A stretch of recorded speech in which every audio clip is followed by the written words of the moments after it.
ओम श्री गण गणपते नमः। श्री गणेश की वंदना कर, दिन के स्वामी शुक्रदेव, माता लक्ष्मी की आराधना कर, इष्ट देव का ध्यान धर, गुरुजनों को नमन कर, अभिनंदन करते हैं आपका वरुण स्टोर द्वारा प्रस्तुत आज के दैनिक पंचांग में। यह नित्य प्रस्तुत होता है और इसके यह 5 भागों में हुआ करता है और इसके पहले भाग का लघु रूप हम अलग से भी प्रस्तुत करते आ रहे हैं, जो आपके सुझावों के ही अनुरूप है। इसमें डेटा जो भी प्रयुक्त हुए हैं दृक पंचांग से लिए गए हैं, छवि तथा ध्वनि गूगल से ली गई है और यह प्रस्तुति आप तक YouTube के माध्यम से उनके सौजन्य से सफलपूर्वक पहुंचा पाने में हम समर्थ हो। तो चलिए हम दैनिक पंचांग की तरफ बढ़ें। इसके पूर्व इस दैनिक पंचांग के जो अंग हैं उस पर थोड़ी चर्चा कर लेते हैं।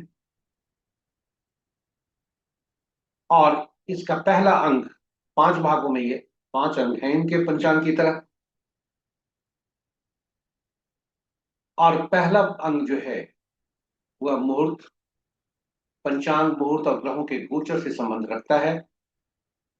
पंचांग और मुहूर्त को लेकर इसका लघु रूप हम अलग से प्रस्तुत करते रहे हैं और यह पहले भाग का ही पंचांग और मुहूर्त का ही लघु रूप है।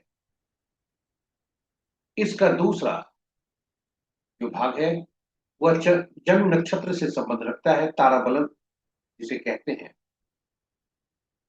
जन्म चंद्रमा की 2 स्थिति होती है, जन्म कुंडली में स्थिर रूप से जहां बैठे हो और आज जिस नक्षत्र में भ्रमण कर रहे हैं, यानी चंद्रमा जिस नक्षत्र में जन्म कुंडली में स्थिर रूप से स्थायी रूप से बैठे हुए हैं और जन्म कुंडली में आज चंद्रमा जिस नक्षत्र से गोचर कर रहे हैं, दोनों को मिलाकर ताराबलन कहते हैं। आज का फल निकलता है। यह मूलतः नवतारा चक्र पद्धति पर आधारित है, जिसकी विशेष चर्चा हम करेंगे प्रस्तुति में। संक्षेप में बता दें कि नवतारा चक्र जीवन के बारे में बताता है, जातक के पूरे जीवन के बारे में। वहीं इसे जब ताराबलन के साथ जोड़ करके आते हैं, जो ताराबलन उसी सिद्धांत से निकला हुआ है आज के परिप्रेक्ष्य में, जो चंद्रमा के केवल परिप्रेक्ष्य, जबकि नवतारा चक्र पद्धति सभी ग्रहों के संबंध में बताता है। तो विस्तृत चर्चा हम प्रस्तुति में करेंगे। तीसरा भाग, नक्षत्र की ही तरह, दूसरे भाग की तरह चंद्रमा स्थायी रूप से जिस राशि में बैठे हुए हैं, जो उनकी जन्म राशि है जातक का, और आज जिस राशि में भ्रमण कर रहे हैं उसके अनुसार आज कैसे दिन होने के संकेत राशि के अनुसार। पिछली प्रस्तुति, दूसरी प्रस्तुति नक्षत्र के अनुसार था, ये तीसरी प्रस्तुति राशि के अनुसार।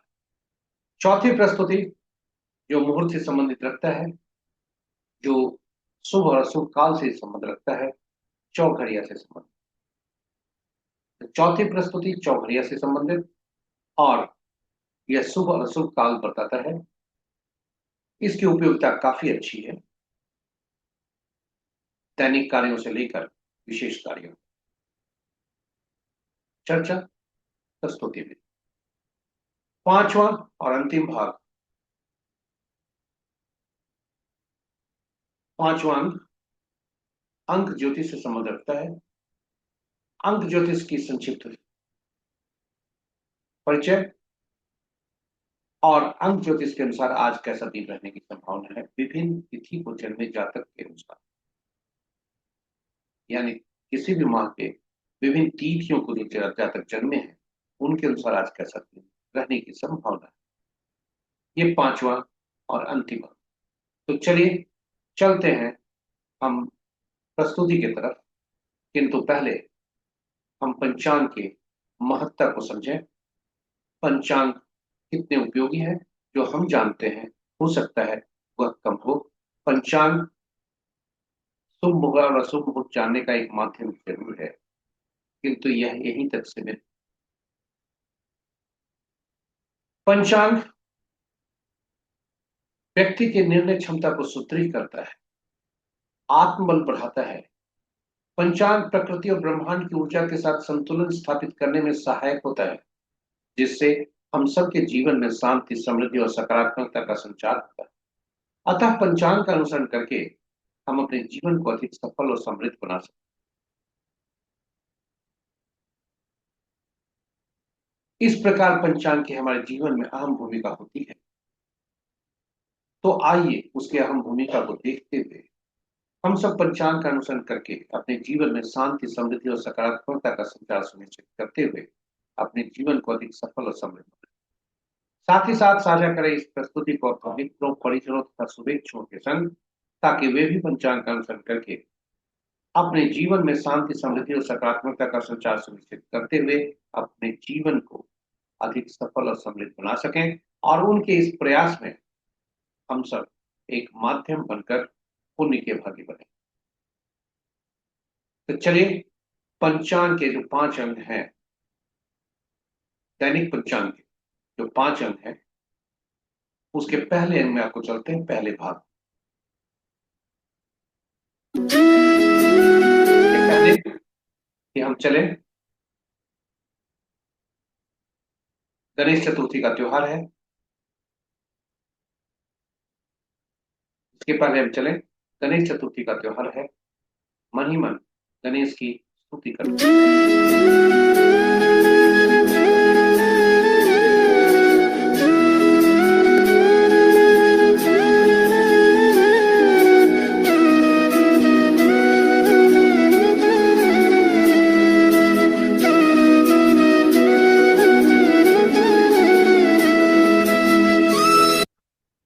स्वागत है आपका आज के पंचांग में। आज का दिनांक 29 अगस्त 2025, माह भाद्रपद, पक्ष शुक्ल, शाका संवत 1947 विश्व विक्रम संवत 2082 कलायुक्त और कलयुग का 5025 वर्ष। आज का सूर्योदय 5:29 पर, सूर्यास्त 6:12 पर, sunrise at 5:29 AM, sunset at 6:12 PM। आज का दिशा शुभ पश्चिम है, फिर भी इस दिशा में यात्रा करने को बाध्यता हुई तो जौ खाकर या दूध का सेवन कर यात्रा में शुभता लाए। पंचांग के 5 अंक। वार शुक्रवार, तिथि रात्रि के 8:21 तक खष्टी, जो नंदा तिथि के अंतर्गत आता है। उसके बाद सप्तमी, जो भद्रा तिथि के अंतर्गत आता है। नक्षत्र दिन के 11:38 तक स्वाति, जो राहु का नक्षत्र है। विशाख, उसके तत्पश्चात विशाखा, जो बृहस्पति देव का नक्षत्र। योग अपराह्न 2:13 तक ब्रह्म, उसके बाद इंद्र। करण प्रातः 7:08 तक कौलव, तत्पश्चात रात्रि के 8:21 तक तैतिल और फिर कर। तो ये रहे पंचांग के 5 अंक। महत्वपूर्ण मुहूर्त में जाने के पूर्व भोलेनाथ को नमन करते हैं और देखते हैं भोलेनाथ का आज वास करना है और उसके फल कैसे हो सकते। ओम नमः शिवाय। ओम नमः शिवाय। शिव का वास जब तक खष्टी तिथि है तब तक वे नंदी पर सवार हैं, जो अभिष्ट सिद्धि के लिए बहुत ही काफी उपयोगी है। और तत्पश्चात वे भोजन पर जाते हैं, जो कि शुभ नहीं। जय भोलेनाथ। ओम नमः शिवाय। ओम नमः शिवाय। महत्वपूर्ण मुहूर्त में चलते हैं। अभिजीत मुहूर्त दिन के 11:25 से 12:16 अपराह्न तक। अमृत काल कल भोर में 4:44 से 6:31 तक। रवि, जो प्रातः तो आज सूर्योदय से 5:29 से 11:38 तक। विजय मुहूर्त अपराह्न 1:57 से 2:48 अपराह्न तक। गोधूली बिला संध्या 6:12 से 6:34 तक। और निशिता मुहूर्त देर रात्रि 11:28 से मध्य रात्रि 0:13। अशुभ मुहूर्त में यहाँ बताते चले कि रात्रि में किए जाने वाले पूजा पाठ, जब तक, साधना, तंत्र मंत्र आदि के लिए निशिता मुहूर्त श्रेष्ठ होता है। अशुभ मुहूर्त की तरफ यदि चलें तो अशुभ मुहूर्त में सबसे प्रभावी अशुभ मुहूर्त राहु काल दिन के 10:15 से 11:50 तक। गुलिक काल प्रातः 7:04 से 8:39 तक। यमगंड अपराह्न 3:01 से 4:36 तक। और वर्ज मुहूर्त अपराह्न 5:56 से 7:44। तो ये रहे हमारे महत्वपूर्ण शुभ और अशुभ। अब आपको ग्रहों के आकाशीय स्थिति की ओर ले चलते हैं, जो ग्रहों के भ्रमण से है, ग्रहों के गोचर से संबंधित। आज चंद्रमा का राशि परिवर्तन नहीं है। चंद्रमा तुला राशि में है और ये शुक्र की राशि है, और शुक्र कर्क राशि में है, जो कि चंद्रमा की राशि। अतएव चंद्रदेव और शुक्रदेव का आपस में राशि परिवर्तन। इस प्रकार यदि देखें, सभी ग्रह मार्गी हैं शनिदेव को छोड़। राहु और केतु देव बकरी में सड़क। इस प्रकार मित्र राशि में एक ग्रह, शत्रु राशि में 5 ग्रह, सम राशि में 2 ग्रह और अपनी ही राशि में सूर्यदेव एक ग्रह। राशि के अनुसार देखें तो सूर्य, चंद्रमा और बुध सबसे शक्तिशाली राशि ग्रह है, क्योंकि इनकी राशि में सबसे ज्यादा ग्रह दो दो ग्रह हैं। मंगल की राशि में कोई ग्रह नहीं है और शेष ग्रहों की राशियों में एक एक ग्रह। नक्षत्र के अनुसार यदि देखें तो चंद्रमा राहु के नक्षत्र में आ गए हैं, जो शत्रु है। सूर्य देव शत्रु के ही नक्षत्र में। इस प्रकार मित्र के नक्षत्र में 2 ग्रह, शत्रु के नक्षत्र में 3 ग्रह, सम नक्षत्र में 1 ग्रह और अपने ही नक्षत्र में 3 ग्रह, और वे हैं बुधदेव, बृहस्पति देव और शनिदेव। किसी भी नक्षत्र का आपस में नक्षत्र परिवर्तन नहीं है, किसी भी ग्रह का। सूर्य और मंगल दो ऐसे ग्रह हैं जो स्वतंत्र ग्रह हैं, क्योंकि इनके नक्षत्र में कोई ग्रह नहीं है। बृहस्पति और शनिदेव के नक्षत्र में दो दो ग्रह हैं और शेष ग्रहों के नक्षत्र में एक एक ग्रह। इस प्रकार आज की प्रस्तुति यहाँ पर समाप्त होती है। आज की प्रस्तुति जो पहले भाग की है यहाँ पर समाप्त होती है। अब आपको हम ले चलते हैं दूसरे भाग।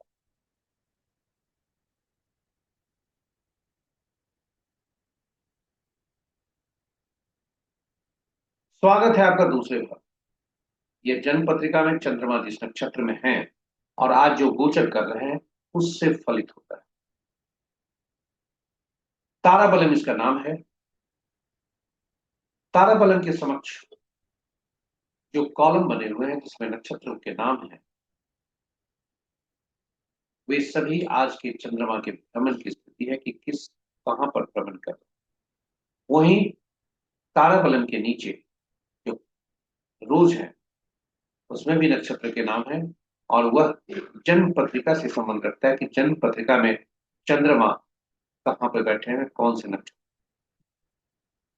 यह स्थायी रूप से होता है और यह मूल सिद्धांत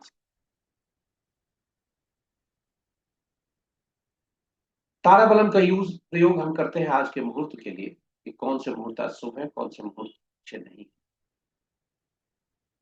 वहीं ताराबलम का मूल सिद्धांत जिस पर आधारित है वह है नवतारा चक्र पद्धति। और नवतारा चक्र पद्धति मूलतः एक सिद्धांत पर बना हुआ है कि ग्रहों के मन नक्षत्र होते हैं, नक्षत्र ही ग्रह के फल।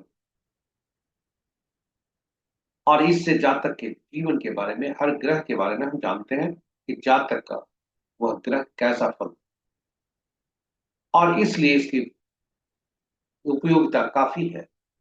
और यही वजह है कि मैं सोचता हूं कि इस पर थोड़ी चर्चा हो जाए। ऐसे हम अलग से प्रस्तुति यूट्यूब पर इसको रखे हुए। यह अद्भुत पद्धति है। संक्षेप में बताते चले कि कुल 27 नक्षत्र होते हैं और 9 ग्रह ही होते हैं। इसलिए 27 नक्षत्रों को, चूंकि ग्रहों के मन नक्षत्र होते हैं, नक्षत्र ही ग्रह के फल देते हैं, इसलिए 27 नक्षत्रों को कैसे 9 ग्रहों से जोड़ा जाए, इस हेतु सभी 27 नक्षत्रों को 9 नक्षत्र के समूह में 3 श्रेणी में रखे और ग्रहों को महादशा के क्रम में रखा गया। पहला ग्रह केतु देव, दूसरा ग्रह शुक्र, तीसरा सूर्य, चौथा चंद्रमा, पांचवा मंगल, छठा राहु, सातवां बृहस्पति, आठवां शनिदेव और नौवां बुध देव। इसी क्रम में रखा गया ग्रहों को। और नक्षत्र की सूची में हमने देखा था कि नौ नौ नक्षत्रों की सूची बना को अलग अलग श्रेणी में रखा गया। तो हर श्रेणी में से पहला नक्षत्र जो हुआ, यानी पहले में से पहला, दूसरे में से 10वां नक्षत्र और तीसरे में से 19वां नक्षत्र, इनका स्वामित्व केतु देव को मिला। इसी तरह से दूसरा 11वां और 20वां नक्षत्र का स्वामित्व शुक्रदेव को गया। तीसरा 12वां और 21वां नक्षत्र का स्वामित्व सूर्यदेव को गया। और इसी क्रम में चलते हुए 9, 18वां, 27वां नक्षत्र का स्वामित्व बुध देव को गया। और यह सूची इस तरह से काफी उपयोगी है आपके लिए, इसे आप सहेज सकते। केतु देव को अश्विनी और आघा मूला, जो क्रमशः एक पहला, 10वां, 19वां नक्षत्र हुए, उनका स्वामित्व। और आप देखें, जो सूची बनी थी उसी सूची के अनुसार 9 ग्रहों को 27 नक्षत्रों का स्वामित्व किया गया। अब फलित कैसे करते हैं, यह बहुत ही महत्वपूर्ण है, ध्यान से सुनेंगे और देखें।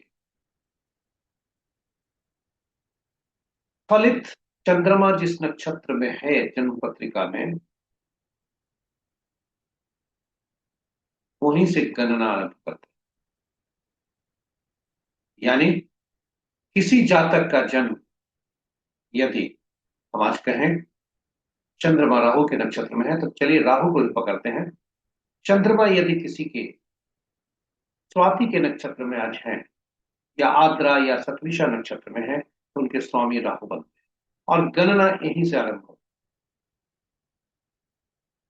पहला ग्रह राहु बनते हैं, दूसरा बृहस्पति, तीसरा शनि देव, चौथा बुध देव, पांचवां केतु, छठा शुक्र, सातवां सूर्य, आठवां चंद्रमा और नौवां मंगल। और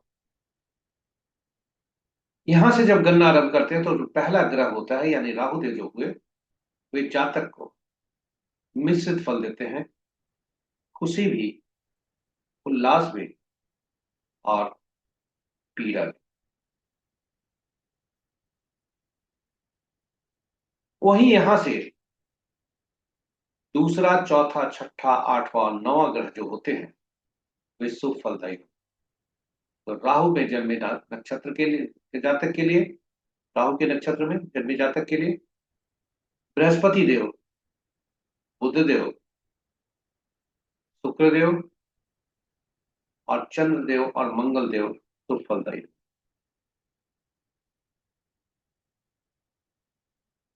फिर से बता दें, राहु के नक्षत्र में जन्मे जातक के लिए, राहु के नक्षत्र में जन्मे जातक के लिए बृहस्पति देव, बुध देव, शुक्र देव, चंद्र देव और मंगल देव शुभ फलदायी। ठीक इसके विपरीत राहु के नक्षत्र में जन्मे जातक के लिए तीसरा ग्रह शनि देव बनते हैं, पांचवां केतु देव बनते हैं और सातवां सूर्य देव बनते हैं। तो पहला, तीसरा और पांचवां, सातवां ग्रह ये अशुभ फलदायी। इस प्रकार हम गणना करते हैं। अब आप खुद बताएं, आकलन करें कि यदि हमें पहले से पता चल गया कि राहु के नक्षत्र में जो मेरा हमारा जन्म है, तो मेरे लिए बृहस्पति, बुध, शुक्र, चंद्र और मंगल शुभ फलदायी होंगे। वहीं शनि देव, केतु देव और सूर्य देव हमारे लिए पीड़ादायक होंगे। तो क्या हम आगे अभी से नहीं जान गए कि इन ग्रहों के कौन से ग्रहों के दशा महादशा में हमें पीड़ा होगी, कौन से दशा महादशा के अवधि में हमें उल्लास होगा, खुशी होगी, मान सम्मान में वृद्धि होगी, उपलब्धि होगी, कल्याण होगा, संपत्ति मिलेगी। और अगर हमें पहले से ज्ञात हो कि इस अवधि में हमें पीड़ा होनी है, तकलीफ होनी है, तो क्या हम सावधान पहले से नहीं हो जाएंगे चुनौती को स्वीकार करने के लिए? और जब सावधान हो गए, अचानक हमें हमारे साथ कोई घटना नहीं घटेगी, तो उस चुनौती को जब सामना करने के लिए तैयार है मानसिक रूप से, तो हमें वेदना, पीड़ा कम। साथ ही साथ जन्म कुंडली में यदि ग्रह बहुत अच्छी स्थिति में बैठे हैं, लेकिन यहां पर से फल जो दे रहे हैं वे अच्छे नहीं हैं यदि, तो उस फल कहां से देंगे। हमने ग्रहों की चर्चा की थी दशा महादशा का, यदि शुभ फलदायी है तो उसमें हम अच्छे कामों का निष्पादन भी कर सकेंगे। जन्म कुंडली में यदि पीड़ादायक स्थिति है या शुभ फलदायी है तो हम पहले से जान सकते हैं। वही यदि हमारे साथ किसी व्यक्ति का संबंध होता है, चाहे तो कार्यालय में, घर में, परिवार में, संसार में, पड़ोस में, या कहीं बिजनेस के पास, बिजनेस क्षेत्र पर, या कहीं भी ऐसे व्यक्ति से संबंध होता है जिनका जन्म ऐसे नक्षत्र में हुआ है जो हमारे लिए जन्म विपत प्रत्यय या नैथन्य में आते हैं, तो हमारे लिए पीड़ादायक होंगे ना, तो उनसे हम सावधान रहेंगे। अब यहां पर इसी को जब नवतारा चक्र पद्धति इतनी उपयोगी है कि आप अग्रिम से सब कुछ जान सकते हैं किसी व्यक्ति के संबंध के बारे में, यदि आपका नक्षत्र तो आपको पता ही है और उसका नक्षत्र भी आप पता कर, इस तरह से हम किसी भी व्यक्ति से संबंध कैसे होंगे यह भी जान। और यही वजह है कि जन्म जो हमने प्रस्तुति रखी है नवतारा चक्र पद्धति की, जो वीडियो हमने रखा है यूट्यूब पर, आप उसे देखें, ध्यान से देखें और समझने की कोशिश करें। अंत में चूंकि यह संबंध से लेकर है, अंत में हमने भगवान राम, मां सीता तथा पवन पुत्र हनुमान की जन्म कुंडली रखी है।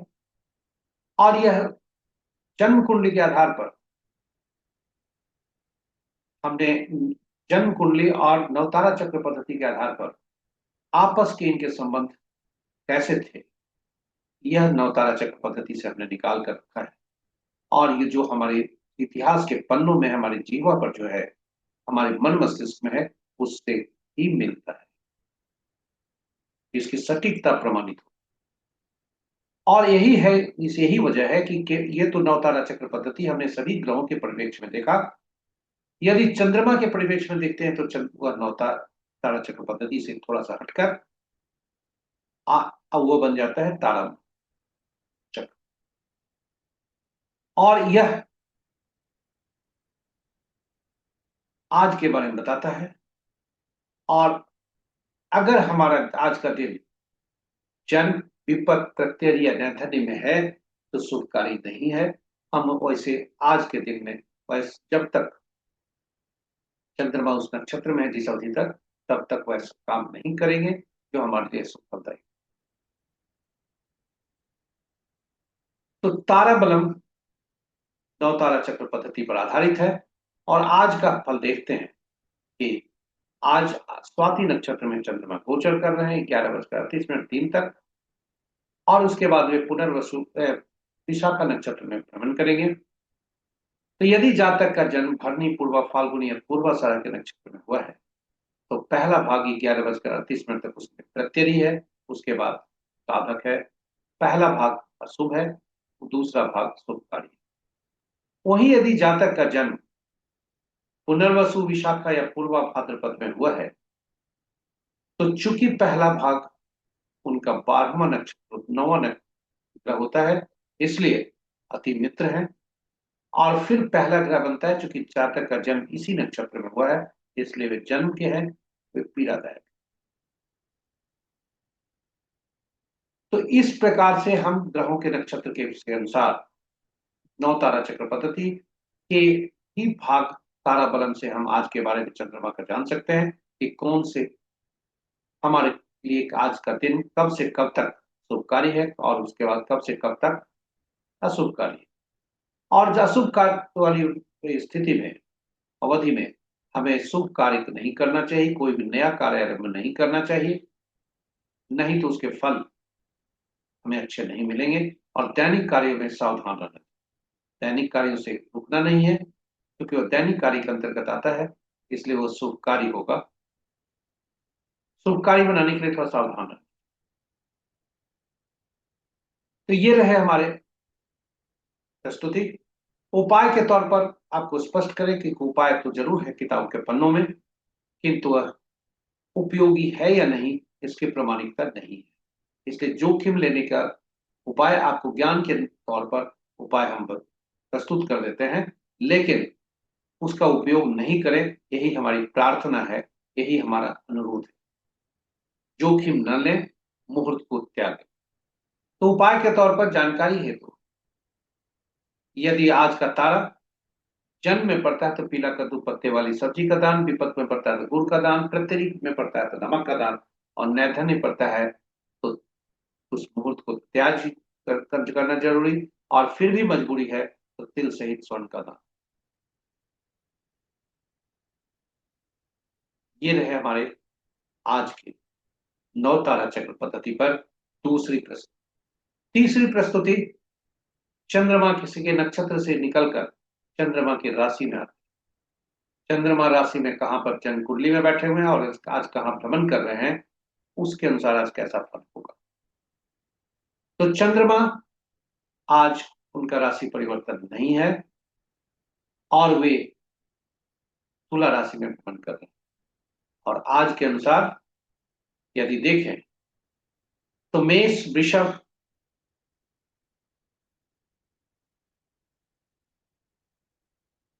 मेष वृषभ तुला और धनु तथा मकर राशि वाले जातकों के लिए आज के दिन की शुभता के संकेत मिल रहे हैं।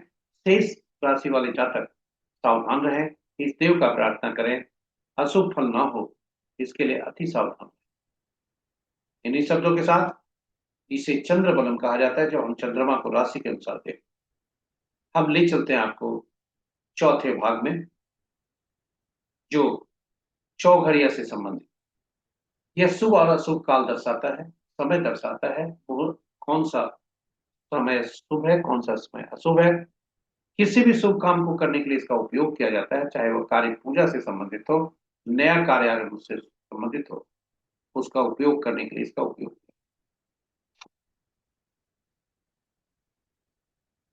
उसमें शुभता लाने के लिए किसी भी नए कार्य का, पूजा पाठ हो या नया कार्य हम आरंभ कर रहे हैं, तो ही चौघड़िया की उपयोग की जाती है। यदि कोई व्यक्ति उचित मुहूर्त नहीं देखना चाहता हो या नहीं देख पाया, तो कम से कम चौघड़िया जरूर देखना चाहिए। यह दैनिक कार्यों से लेकर विशेष कार्यों के लिए भी उपयोगी हुआ करता है।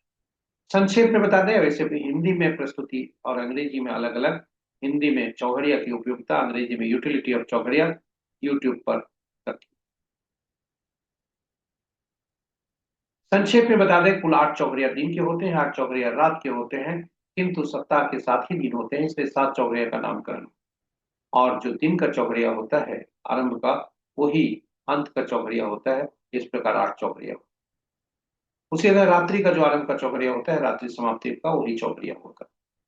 इस प्रकार हर चौघड़िया का साप्ताहिक दिनों से संबंध हो गया, और हर सप्ताह का दिन का के स्वामी अलग अलग ग्रह बने, और वे सभी ग्रह, सातों ग्रह विशेष कार्य करने के लिए उपयोगी हुआ करते हैं, विशेष प्रयोजन के लिए उपयोगी हुआ करते हैं।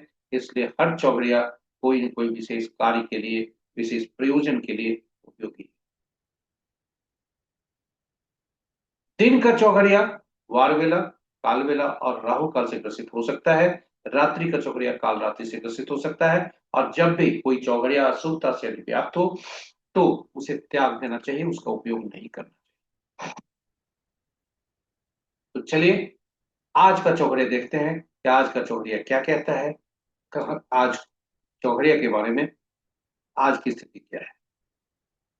तो अम्र आज का चौघड़िया जो है, चूंकि आज दिन शुक्र है, इसलिए चर चौघड़िया से दिन आरंभ हो रहे हैं और चर चौघड़िया से दिन समाप्ति हो रही है। रात्रि का चौघड़िया रोग से आरंभ हो रहा है, रोग से समाप्त हो रहा है, जो मंगल का चौघड़िया।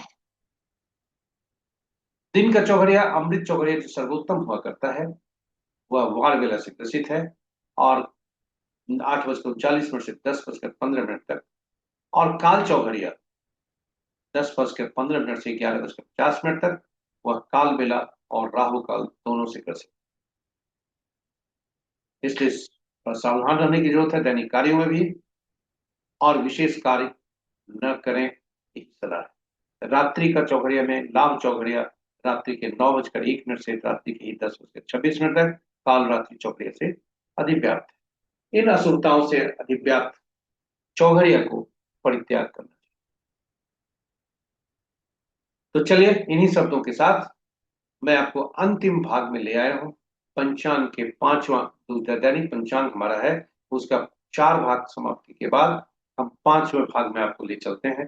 5वें भाग में अंक ज्योतिष के अनुसार हमारा 5वां अंक बताता है कि अंक ज्योतिष के अनुसार आज कैसा दिन रहने की संभावना है। इसके पूर्व के अंक ज्योतिष के बारे में हम ये जानने का प्रयास करें कि आज का दिन कैसा हो। चलिए पहले जानते हैं संक्षिप्त चर्चा, अंक ज्योतिष कैसे काम करता है। अंक ज्योतिष आज की दुनिया में अहम भूमिका अदा करता है और यह अंकों का खेल है, और ये अंकों की ऊर्जा हमें प्राप्त होती है। जो अंक जन्म तिथि में नहीं रहते, उस अंक की ऊर्जा हम बराबर महसूस करते हैं कि उसकी कमी हो रही। यदि हमारा कोई अंक बहुत ज्यादा है तो उस अंक की अधिकता हमें नुकसान कर, तो एकल अंक में ही अंक ज्योतिष काम करता है। 1 से 9 अंक वे होते हुआ करते हैं, और 5वां अंक उनके स्थिति के अनुसार ये मध्यम अंक होते हैं, तुलन का काम करते हैं, आपस में बैलेंसिंग का काम करते हैं, अपने से पूर्व आने वाले अंकों को और बाद में आने वाले। और ये शून्य की गणना इसमें नहीं की जाती, क्योंकि शून्य अनिश्चितता को दर्शाता है। और जब भी कोई 1 से ज्यादा अंक हमारे पास का समूह हमारे पास आया, उदाहरण स्वरूप मोबाइल अंक हो सकता है, जन्म तिथि हो सकती है, या कोई भी तिथि हो सकता है, वर्ष हो सकता है जिसमें 1 से ज्यादा अंकों का प्रयोग हो, वैसी स्थिति में हम सभी अंकों को जोड़कर, उसमें प्रयुक्त हुए सभी अंकों को जोड़कर एकल अंक में परिवर्तित करते हैं और तब उसका उपयोग करते हैं। 1 अंक से 9 अंक जो हमारे होते हैं, उनके सभी ग्रह, उनके राजा भी होते हैं, शासक ग्रह होते हैं।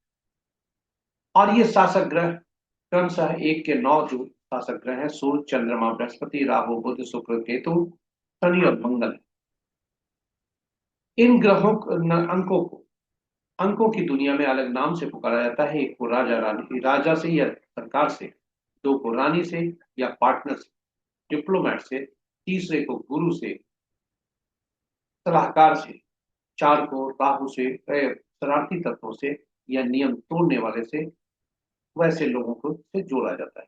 5 को राजकुमार से, 6 को मंत्री से या जो हमें सुख प्रद दे उस व्यक्ति से, 7वां धर्म गुरु से, जो जिस व्यक्ति को पूर्वाभास हो आगे के घटनाओं का, उसे भी 7 अंकों से जोड़ा जाता है। 8 अंकों से समाज के नीचे तबके के लोग, हमारे अधीन काम करने वाले लोग, हमसे कमजोर लोग, और दैनिक कार्य वृत्ति में लगे लोग तथा मजदूर, और अंत में न्यायाधीश, इन सभी को 8 अंकों से जोड़ा जाता है। 9 अंकों सेनापति, पुलिस, और 9 अंकों सेनापति, 9 अंकों सेनापति, पुलिस तथा डॉक्टर से के अंकों से उसको जोड़ा जाता है। तो ये रहे आज के अंकों की परिभाषा।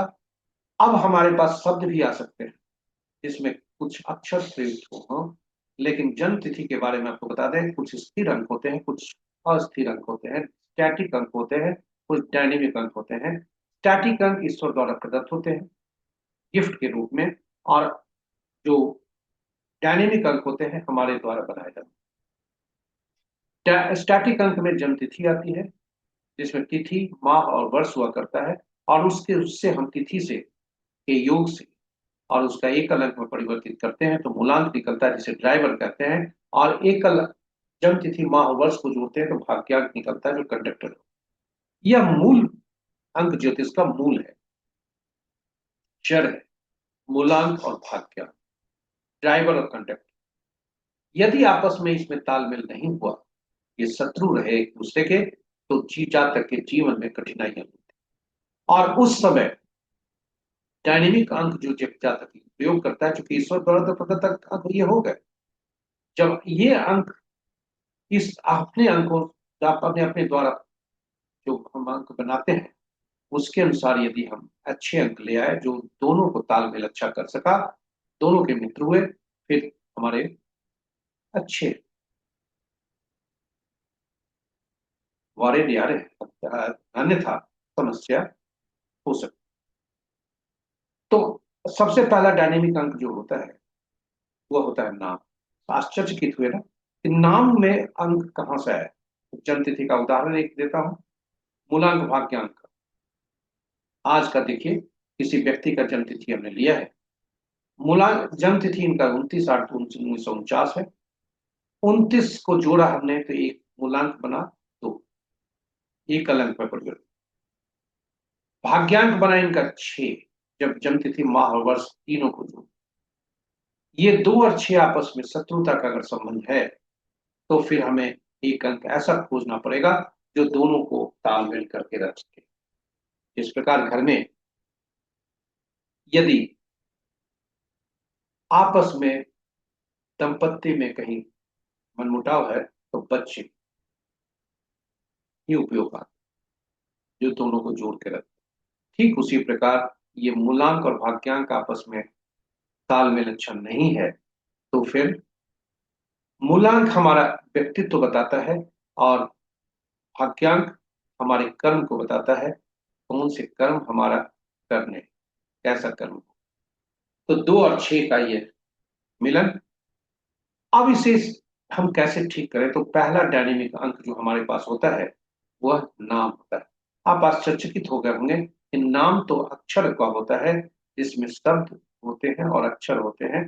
फिर अक्षरों से हम कैसे नाम अंक जाने, तो आपको बता दें कि इन अक्षरों में छिपे रहते हैं उनके अंकीय मूल्य, और उसी अंकीय मूल्य को उसको परिवर्तित करते हैं। अंकीय मूल्य से जो अक्षरों का अंकीय मूल्य है उसे परिवर्तित कर उसका जोग करते हैं, और फिर अंक निकालते हैं कि वह शुभकारी है या शुभकारी। यदि यहां देखें तो 2 और 6 का जो मूलांक भाग्यांक इनका नाम आता है, एक व्यक्ति का जिसका लिया है हमने, नाम लिया है जो उसको जिसका आता है 3। अब ये देखना है कि 2 और 6 के बीच में 3 का संबंध कैसा है। यदि सही नहीं है, तो फिर हम नाम में परिवर्तित कर, उदाहरण स्वरूप चंद्रा नाम है, ये 2 R जोड़ दें तो 5 हो जाता है। और 2 और 6 के बीच में 5 अंक जो होता है वह सभी के लिए तुलन का काम करता है, बैलेंसिंग का काम करता है, और यही नाम में करेक्शन होता है। और यही, अब आप जानना चाहेंगे कि अंकों के शत्रु कौन हो। तो अंकों के शत्रु मित्र या न्यूट्रल और शत्रु ये तीनों होते हैं। लेकिन पहले शत्रु को जाने, ताकि आप गलत जो है कहीं चल ये नहीं कर सके। तो एक हर अंकों का शत्रु अंक आपके समक्ष है। एक का 8, 2 का 4 6 8 9, तीसरा का 6, चौथा का 8 9 4 2, छठा का 3 9, सातवां का 7 9 3, और आठवां का 1 2 9 4 8, नौवां का 6 4 2 8 9।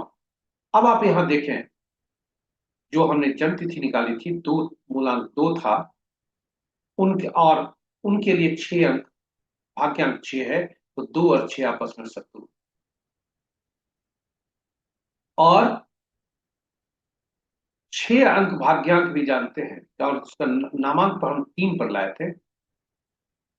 तो 2 के लिए 3 ठीक है मूलांक के लिए, लेकिन भाग्यांक 6 के लिए 3 शत्रु, अति शत्रु।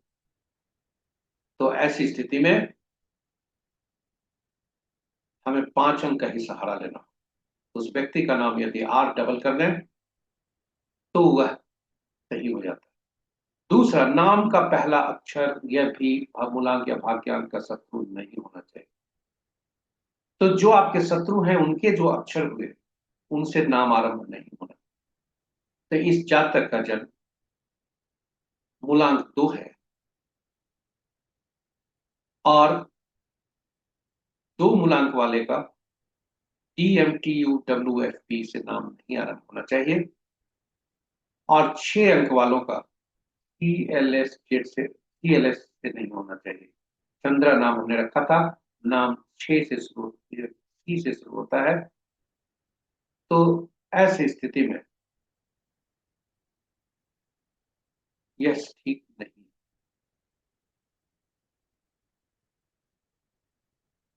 तो नाम कैसा अंक करता है? चूंकि नाम ऐसा है, जरूर डायनेमिक है, लेकिन यह स्टैटिक होता है। नाम पूरे जीवन भर ऊर्जा देता है। इसे नाम का पहला अक्षर और नामांक, यह इसका तालमेल आपके मूलांक और भाग्यांक से तो होना चाहिए। तो यदि आप पहले से कर लें किसी व्यक्ति के नामकरण में, फिर तो आपके बल्ले बल्ले, जातक के जो है शुभकारी भी होंगे। और उसके बाद जो भी अंक जोड़े जाएं, चाहे वह मोबाइल अंक हो, जो भी अंक उसके जोड़े जाएं, वह इन मूलांक और भाग्यांक का सदुपयोग नहीं, यह सुनिश्चित। ऐसा होता है कि सब कुछ ठीक ठाक चल रहा है, मोबाइल अंक लिया, उसके बाद समस्या। या कोई सिटी ऐसे शहर में चले गए जिसका जो जिस तरह से नामांक निकालते हैं, शहर का भी अंक होता है, और वह शहर हमारे लिए नुकसानदायक हो गया, यही गणना हम करते हैं। तो चलिए, आज की प्रस्तुति यहीं तक। अब आपको ले चलते हैं आज के अंक ज्योतिष क्या कहते हैं, आज के शुभता के बारे में। तो आज का मूलांक 2 बनता है, और एक आज का भाग्यांक बनता है। और जब एक भाग्यांक है आज का, तो आप देखें कि एक को राजा से देखा जाता है या सरकार से देखा जाता है, ये किसी का शत्रु नहीं होता। इसलिए अति मित्र सभी अंकों वालों के लिए है। कल का अगर देखें, कल 8 और 9 का देखे होंगे, आप देखिए सभी के वो शत्रु थे, और ज्यादातर अंकों के। और आज सभी अंकों के मित्र हैं। लेकिन एक अंक का 8 अंक से हमेशा बनी रहती है, ठनी रहती है, बहुत शत्रु है। अभी पिछले प्रस्तुति में भी इसी प्रस्तुति में थोड़ी देर पहले हमने देखा है कि एक अंक का शत्रु अंक 8 होता है, एकमात्र। और अति शत्रु ऐसा कि परिणाम भी 0% दे रहा है, स्ट्रगल होने की संभावना ज्यादा रहती है, स्वास्थ्य भी खराब हो सकता है।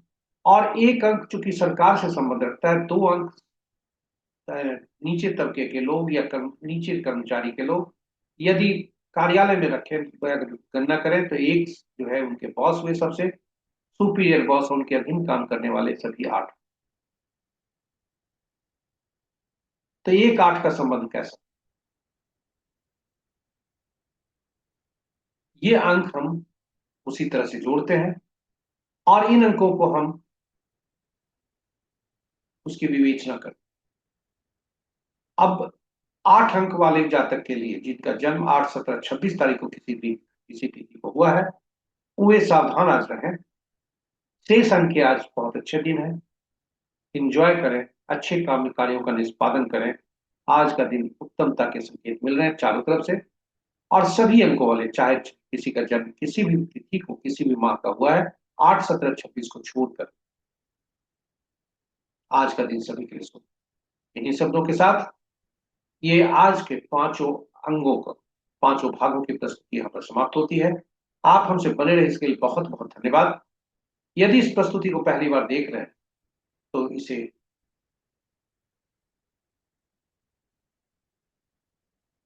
हमारे चैनल को सब्सक्राइब करें, तथा साथ ही साथ हमारी आप नोटिफिकेशन बटन जरूर दबा दें, ताकि हमारे हर प्रस्तुति की सूचना आप तक पहुंच सके, और आप इससे लाभान्वित हो सके। सभी नए पुराने सब्सक्राइबर से अनुरोध है कि इसे साझा करें अपने मित्रों, परिजनों तथा शुभेच्छुओं के संग, ताकि वे भी इन प्रस्तुतियों का से लाभान्वित हो सके और अपने जीवन में शुभता ला सके। और यदि उनके जीवन में शुभता आती है आपके प्रयास से, तो माध्यम आप बनते हैं, और पुण्य के भागी। तो हाथ को रोके नहीं, साझा करें अपने मित्रों, परिजनों तक शुभेच्छुओं के संग। और अपने मन को रोके नहीं, चैनल को सब्सक्राइब जरूर। तो चलिए, आज इतना ही। गणेश का गणपति बप्पा का त्योहार है, और गणपति बप्पा का आशीष बरसते रहे आपके जीवन में, यही हमारी कामना है। शुक्रदेव और माता लक्ष्मी की भी कृपा बनी रहे। इन्हीं शब्दों के साथ, इन्हीं कामनाओं के साथ हम आपसे विदा लेते हैं। कल पुनः नई प्रस्तुति के साथ आपके समक्ष उपस्थित होंगे। तब तक के लिए हमें आज्ञा दें। जय श्री गणेश, जय मां लक्ष्मी, जय शुक्रदेव।